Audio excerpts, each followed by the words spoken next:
Patience does not mean putting up with something or putting up with someone. She said patience means being open to how other people are. Mindfulness is really just developing a skill. It's developing the skill of attention.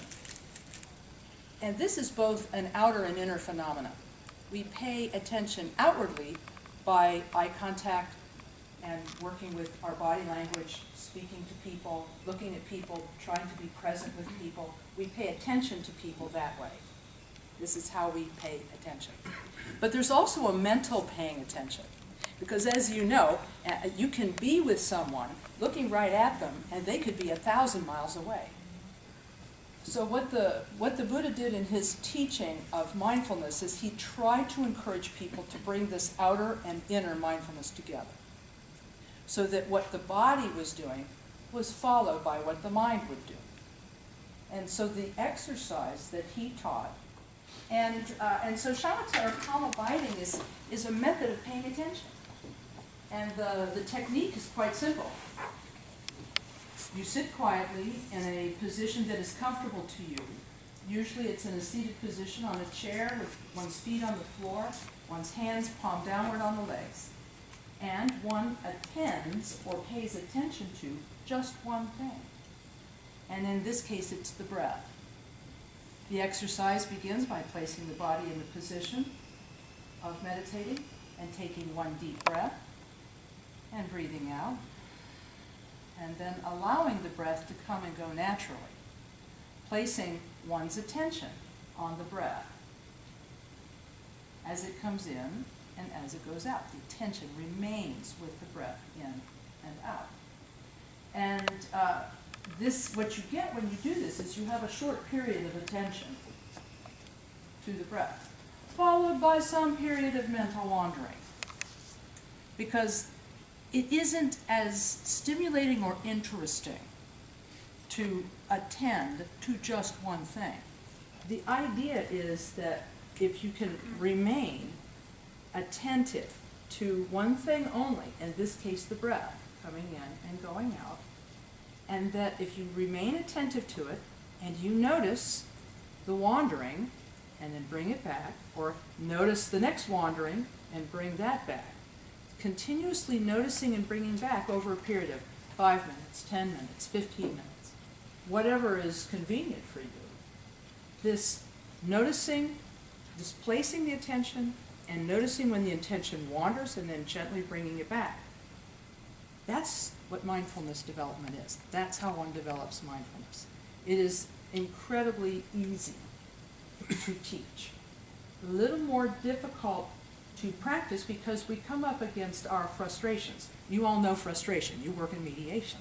You completely understand frustration. So then what you do is when you feel your mind, your attention going away, you label the wandering thinking. You drop it and return. Then if you wander over here to do something else, thinking, drop it and return. And it's like exercise. And just like this, with mindfulness, this repetition is useful. Why? Because every time you notice a distraction and return, notice a distraction and return, you've done something. You've brought power to paying attention. You've empowered your ability to pay attention. You've empowered that. And what this does for you is that when you are not practicing mindfulness and you're walking around your everyday life, you can attend to people and things more completely. But I spent probably more time in an MRI chamber than just about anybody in this room. I was studied at Princeton and the University of Wisconsin. And what the researchers told me was that they were discovering that mindfulness can help people with a variety of difficulties. And it can also help people be more present. When we are in a situation of conflict, what we tend to do is be pushed off-center by the emotionally charged arguments of the people we are with. You could say that being mindful allows you to let go You learn how to let go by letting go of those thoughts one at a time and returning to the breath. You're strengthening the muscles of letting go.